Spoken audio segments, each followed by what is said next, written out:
Hey gang, Pastor Tom again. I have a great passage that the Apostle Paul used in his letter to the Corinthian church.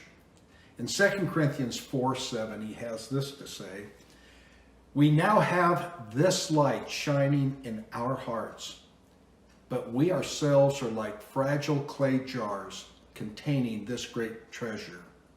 This makes it clear that our great power is from God. It's not from ourselves. We are pressed on every side by troubles, but we are never crushed. We are perplexed, but we're not driven to despair. We are hunted down, but we're never abandoned by God. We get knocked down, but we are not destroyed." As I've mentioned before, I grew up in a small North Idaho mining town. And in that town, there were sections of the community where there were old abandoned buildings and some abandoned homes also. And I remember one of those dilapidated structures consisted of a two-story home. It had 2 stories with a garage that was at the back of the lot. And then from the main road back to the garage, passing along the side of the house, was this old concrete driveway. Now, the house had been vacated for a lot of years. It was missing doors and its windows had been taken by other people long ago. And it was a place that kids just loved to go hang out. There was a few furnishings left, some old couches, bags of old clothes, just some knickknacks here and there. And one day when I was about 10 years old, a few friends and I decided we'd make it into a makeshift physics laboratory. We decided we wanted to learn what it would be like if you dropped items to that concrete driveway below. So we went around and we collected some items, old pop bottles. Somebody picked up a watermelon.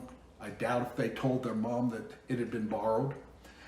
And while we were looking for items in the house, we found an old yellow tennis ball. Now, we went up to that second floor story window, and we began dropping those items out, and we watched them as they hit the ground below, observing what would happen. Now, the pop bottles we dropped, they reacted in a very unique way when they hit the concrete.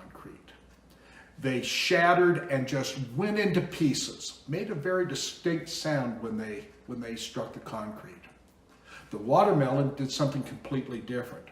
When it fell, it hit with its own distinct sound, a dead thud, and it just laid right where it landed.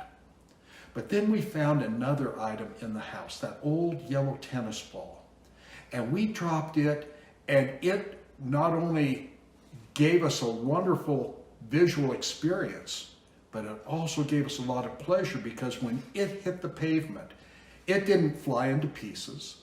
It just didn't hit and give up with a dead thud, but it literally bounced and it bounced again and it kept bouncing. And we loved running downstairs, grabbing that ball, going up and letting it do its work again. Now, as I reflect upon what we witnessed that day, I see a really great spiritual analogy that I think it goes along with what Paul said to the Corinthian church. All of the items that we witnessed that day experienced the same situation. Some of the items hit the pavement, shattered into pieces, became chaotic. Other things that we dropped hit, made a sound, and just gave up. But that tennis ball, when it hit, essentially came alive.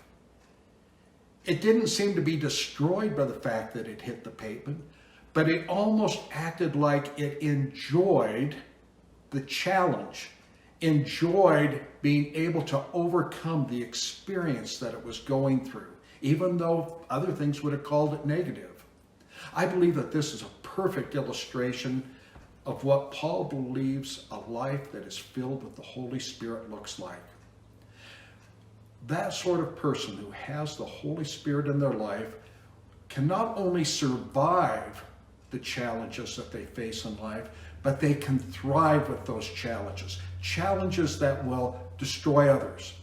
Challenges that will make one person fly chaotically into pieces. That type of experience that a person hits and they just lay there and give up.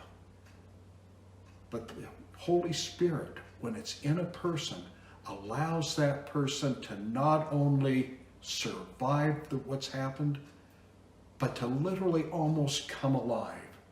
Why? Because that person's superior to other people? Absolutely not.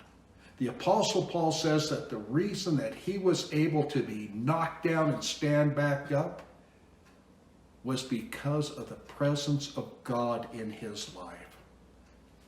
The strength wasn't in Paul. The strength was what was in Paul, the Holy Spirit. Would you like that kind of strength in your life? That sort of ability to not just overcome, but to, again, thrive? Give me a call. I'd love to talk to you about it. And look at your word, because the Bible will give you what it means to be a child of God. Thank you for this morning. God bless.